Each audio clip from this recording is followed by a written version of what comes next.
তোমাদের সবাইকে স্বাগত। আজকে তোমাদেরকে দেখাবো নবম শ্রেণীর বাংলা বিষয়ে ৯ নম্বর মডেল সেটটি। একের এক দাগ, এই কন্যারে দেখিনি কো, এই কন্যাকে দেখিনি হবে পৃথিবীর কোনো পথে। স্বামীজি ধীরমাতা বলে সম্বোধন করেছিলেন মিসেস বুলকে। একের তিন, ছোট্ট একটা ফুল দুলছে হবে সন্ধ্যার বাতাসে। একের চার, হিন্দি সাহিত্যের বঙ্কিম বলা হয় প্রেমচন্দ্রকে। একের পাঁচ, রাধারানীদের সম্পত্তির অর্থমূল্য ছিল ১০ লক্ষ টাকা। একের ছয়, প্রকৃতি বিজ্ঞানীদের সম্মেলনে চেয়ারম্যান ছিলেন কোভারওয়ার। একের সাত, বৃহস্পতি গ্রেটার বৃহস্পতি, এটি কোন শব্দের দৃষ্টান্ত? অর্ধ তৎসম। একের আট, মিশ্র শব্দের একটি উদাহরণ হবে যেমন রেলগাড়ি। তো চলে যাই দুই দাগে, কম বেশি ১৫টি শব্দই নিচের প্রশ্নগুলোর উত্তর দাও। ২-এর ১, বাংলার সন্ধ্যাকে কবি শান্ত অনুগত বলেছেন কেন? কবি জীবনানন্দ দাশ বঙ্গ প্রকৃতির বুকে সন্ধ্যাকে নিঃশব্দে নেমে আসতে দেখেই তাকে শান্ত অনুগত বলেছেন। আবহমান কবিতায় কি হারায় না? নীরেন্দ্রনাথ চক্রবর্তীর আবহমান কবিতা থেকে সংগৃহীত আলোচ্য অংশে জন্মভূমির বাংলা ত্যাগী প্রবাসী নগর জীবনের যান্ত্রিকতার ক্লান্ত মানুষদের কথাই বলা হয়েছে। পরের প্রশ্ন দেখো, রাধারানীর আনন্দ হইল। কোন কথা শুনে রাধারানীর আনন্দ হইল?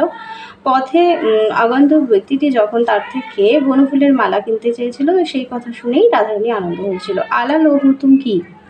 দেখে নাও এখানে আলালো হুতুম কি।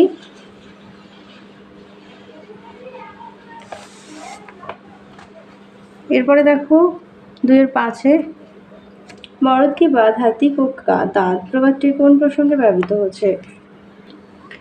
এই কথাটির অর্থ হলো প্রকৃত মানুষ মানুষের কথা আর হাতির দাঁত একবার বেরোলে আর ভিতরে যায় না।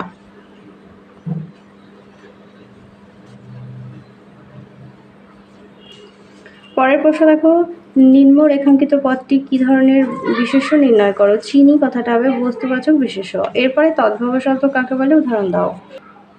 যেসব শব্দ প্রাচীন ভারতীয় আর্য থেকে জন্মলাভ করে প্রাকৃত অভ্রংশ স্তরের মধ্য দিয়ে ক্রমবিবর্তনের মাধ্যমে বাংলা এসেছে তাকে তদ্ভব শব্দ বলে, যেমন কাজ, কাজ। এরপরে চলে যাই ৩ দাগে। ৩-এর ১-এ বলেছে বাঙালির সর্বশ্রেষ্ঠ সাহিত্য সৃষ্ট কোনটি? পদাবলী কীর্তন। আর প্রাবন্ধিক কেন সেটিকে বাঙালির সর্বশ্রেষ্ঠ সাহিত্য সৃষ্ট বলেছেন? নবনব সৃষ্টি প্রবন্ধ অবলম্বনে লেখো। বাংলা শব্দভাণ্ডার নানা বিদেশি শব্দের দ্বারা সমৃদ্ধ। বহু ভিন্ন ভাষার শব্দ নানা সময়ে বাংলার অগন্তুক শব্দ হিসেবে গৃহীত হয়েছে। তবে শব্দ গ্রহণে পরমুখপ্রক্ষিতা থাকলেও সাহিত্য সৃষ্টির ক্ষেত্রে বাঙালি আশ্চর্য মৌলিকতার পরিচয় দিয়েছে। এই বিষয়ে আলোচনাকালে সৈয়দ মুস্তাফা আলী বলেছেন, বাঙালির সর্বশ্রেষ্ঠ সাহিত্য সৃষ্ট তার পদাবলী কীর্তনে। বাঙালির সাহিত্যে শুধু যে মহাভারতের কৃষ্ণই কানুতে রূপান্তরিত হয়েছে তা নয়, শ্রীমতী রাধাও একেবারে খাঁটি বাঙালি হয়ে উঠেছেন। আচ্ছা, ভাটিয়ালির নায়িকা বাউলের তত্ত্ব, মুর্শিদিয়ার আশিক ও পদাবলীর রাধা এক হয়ে গেছেন। আসলে যা সত্য শিব সুন্দর তা গতানুগতিকতার বা প্রাচীন ঐতিহ্যের বিরোধী হলেও বাঙালি সেই ঐতিহ্যের বিরুদ্ধে বিদ্রোহ ঘোষণা করে সত্য শিব সুন্দরকেই গ্রহণ করেছে। এক্ষেত্রে যদি কখনো উশৃঙ্খলতা দেখা দিয়েছে তবে তার বিরুদ্ধে বিদ্রোহী হয়েছে বাঙালি মন। এই মানসিকতা শুধু বাঙালি হিন্দুই নয়, চিরকাল বাঙালি মুসলমানেরও সত্য শিব সুন্দরের কামনায় এই বিদ্রোহী মানসিকতার পরিচয় দিয়েছেন। কেননা ধর্মীয় প্রভেদ বাঙালি জাতির চরিত্রকে বদলাতে পারেনি, তাদের আত্মিক ঐক্য এবং ঐতিহ্য। ওই ঘরে বস। কেননা ধার্মিক প্রভেদ বাঙালির জাতীয় চরিত্রকে বদলাতে পারেনি, তাদের আত্মিক ঐক্য এক ঐতিহাসিক সত্য। পরের প্রশ্ন, আমরাও ভিখারি হয়েছি, কারা কিভাবে ভিখারি হয়েছে?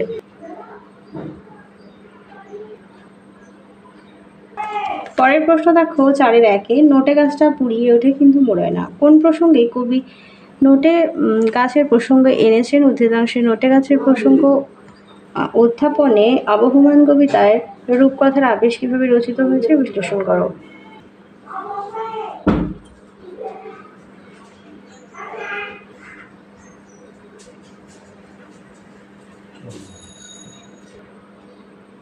বাংলার নিঃসন্ধ্যা, সন্ধ্যাকে নীল বিশেষণে বিশেষিত করার যুক্তি দাও। আর কবি সন্ধ্যাকে আর কোন কোন বিশেষণে বিশেষিত করেছেন?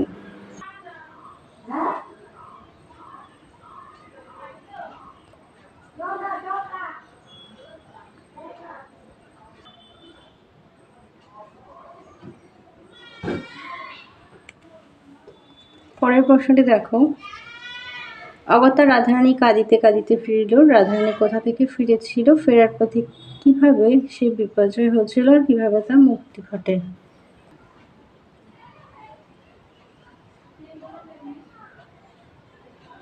এখান থেকে দেখো আবার,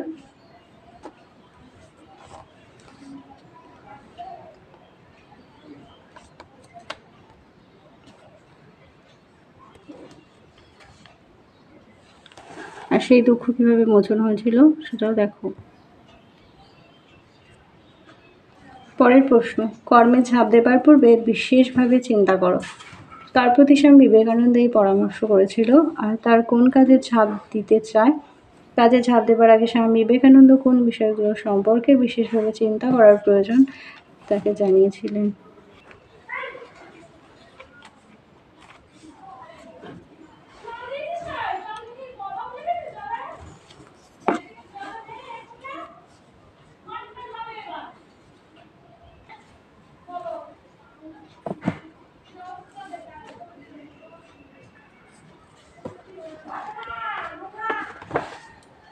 ছয়ে চলে যাই। ছয়ের এক দাগে বলেছে, ফুরোয় না সেই একগুঁয়েটা দুরন্ত পিপাসা। একগুঁয়ে কে, আর তার কোন পিপাসাকে কেন দুরন্ত বলেছে।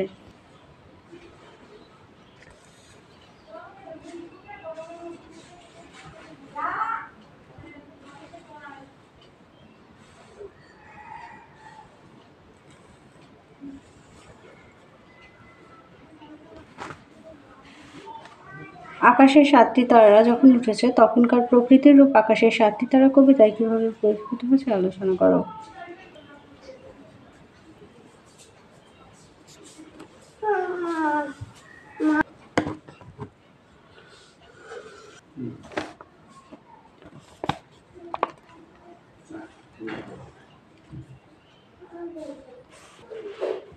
পরের প্রশ্ন দেখো, শয়তান পাখি কিন্তু কি সামান্য তার বুদ্ধি, বক্তাকে আর কোন পাখিটাকে সে কেন শয়তান বলেছে। পাখিটির বুদ্ধিমত্তার যে পরিচয় কার্ভাস অবলম্বনে বিবৃত করো।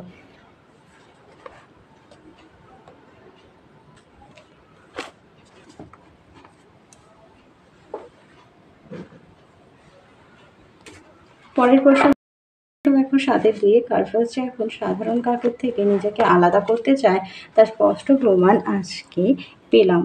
কোন ঘটনা প্রফেসর শঙ্কু এই প্রমাণ পেয়েছিলেন তা লেখো।